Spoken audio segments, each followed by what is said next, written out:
किससे झगड़ा हुआ नहीं हुआ, हमको 2 बजे बोल रहे हैं, 2 बजे बोल रहा है कि ये कलकत्ता से हमको गाली दे रहा है।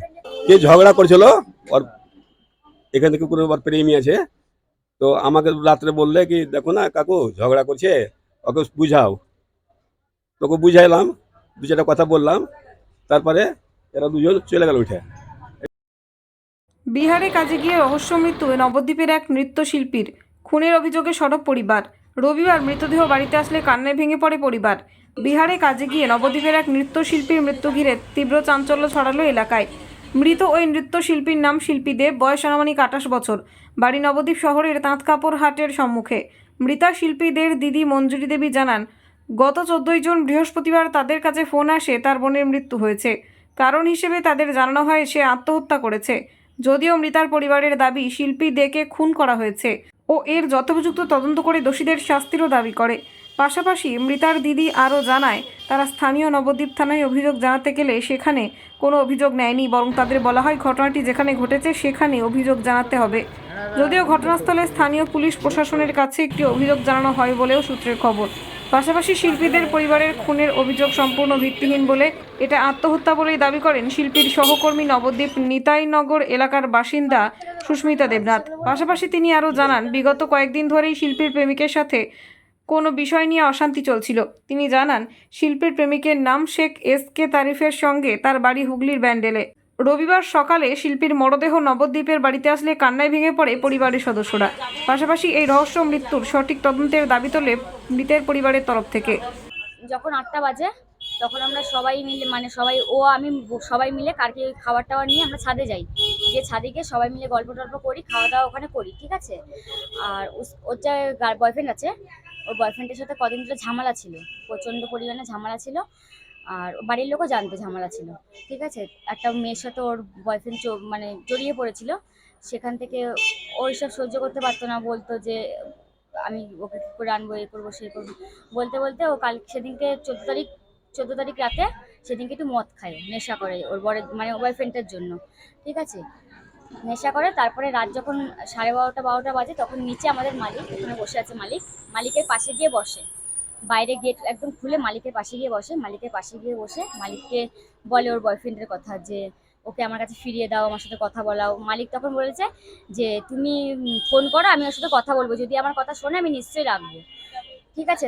তারপরে মালিকের সাথে ওর সাথে কথা হয়,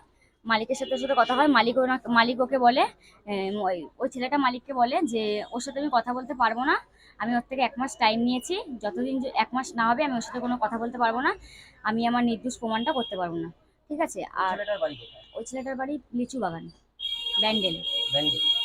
নাম SK তারিক শেখ। কি করে সেটা কি, ওই ঘরের সেই ডিজাইন করে, ঘরে সেই আলমারি টালমারি ডিজাইন করে ছেলেটা। কখন জানতে পারলেন যে উনি মারা গেছেন? আমরা 3:30 অবধি সবাই মিলে আড্ডা মারছিলাম, মানে গল্প টল্প করছিলাম, ঠিক আছে। তারপরে যখন ও বললো যে 2 মিনিট তোরা বস, আমি একটু মানে হাসতে হাসতে যাচ্ছিল, বলছে 2 মিনিট বস, আমি আসছি একটু গুল খেয়ে, ঠিক আছে। তারপর ও গেল 2 মিনিট পর। আমরা ভাবলাম যে 2 মিনিট পর যখন গেছে তাহলে আমরা কিছুক্ষণ পরেই যাই। আমরা তো 2 থেকে 3 মিনিট পর গেছি ওর ঘরে গিয়ে দেখি দরজাটা লাগানো আর বাইরে একটা পর্দা ছিল, পর্দাটা এরকম মানে আবঝে দেয়া, ঠিক আছে, পর্দাটা আবঝে দেয়া,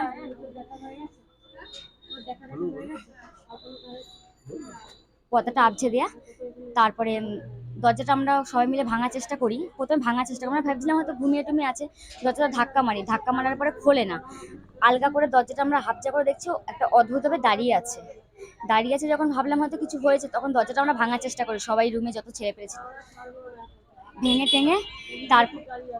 টেঙে তারপরে ওকে দেখি ওই অবস্থায়, দেখে আমরা সবাই বেরিয়ে পড়েছিলাম। দিয়ে মালিককে খোঁজার চেষ্টা করছিলাম, মালিককে খোঁজার চেষ্টা করে মালিককে পাওয়া যায়নি। তারপর মালিককে ওই খুঁজে এনে ততক্ষণে মানে ওরা পুলিশ কেস না করে ও নিজের হাত থেকে বডিটা নামায়, মানে রুমের কটা ছেলে ছিল আর মালিক আর আমরা সবাই মিলে হেল্প করে বডিটাকে নামানোর পরে ওকে একটা বিছানা ছিল, বিছানার মধ্যে শুয়ে পা গরম ছিল পরে সবাই ডলাডলি করছিল, পা হাত মাথায় জলমল দেওয়া দিয়ে ততক্ষণ একটা ডাক্তার চলে আসে। কি মনে হয় খুন করা হয়? ওকে কেউ কে খুন করবে? আচ্ছা কেউ যদি খুনও করে থাকে সেটা ভেতর থেকে কি করে দরজা লাগানো থাকবে? আর যদি দরজাও লাগানো থাকে তাহলে ওকে যদি খুনও করা হয় তাহলে পোস্টমর্টমের রিপোর্টটা নিশ্চয়ই পাওয়া যাবে একদিন। পোস্টমর্টমের রিপোর্টটা তো আসবেই না? সেই রিপোর্টটা যদি আপনার নাম? আমার নাম পায়েল। ডাকনাম পায়েল, ভালো নাম সুস্মিতা দেবনাথ। বাড়ি নিতাইনগর। আপনি কি ওর সাথেই ওর সাথে একসাথে কাজে যেতাম। আগে একসাথে থাকতাম, এক ঘরে থাকতাম। আর এখন আলাদা ঘরে থাকি, একসাথে খাওয়া-দাওয়া করি। কি হয়েছিল? 14 তারিখে সকালবেলায় আমার কাছে ফোন আসে 7টার সময়, 7টা 10-এ ফোন আসে।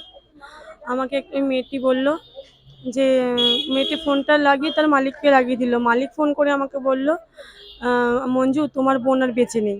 ঠিক আছে, আমি বিশ্বাস কখনোই করিনি।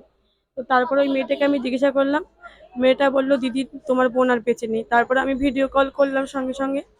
ভিডিও কল করে আমি দেখলাম বেহুশ হয়ে পড়ে আছে, মরার মতো করে পড়ে আছে।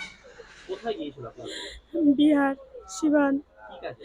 প্রোগ্রাম করতো, ডান্স প্রোগ্রাম। ওখানেই করতো? হ্যাঁ, এর আগেও কি ওখানে গিয়েছিল? প্রত্যেক বাড়ি যায়, লগনে লগনে যায়। কার সাথে যোগাযোগ করে যায় ওখানে? ওর মালিক আছে ওখানে, আজ থেকে 10 থেকে 15 বছর ধরে ওখানেই যায় কাজে। আপনারা কোথাও থানায় অভিযোগ করেছেন?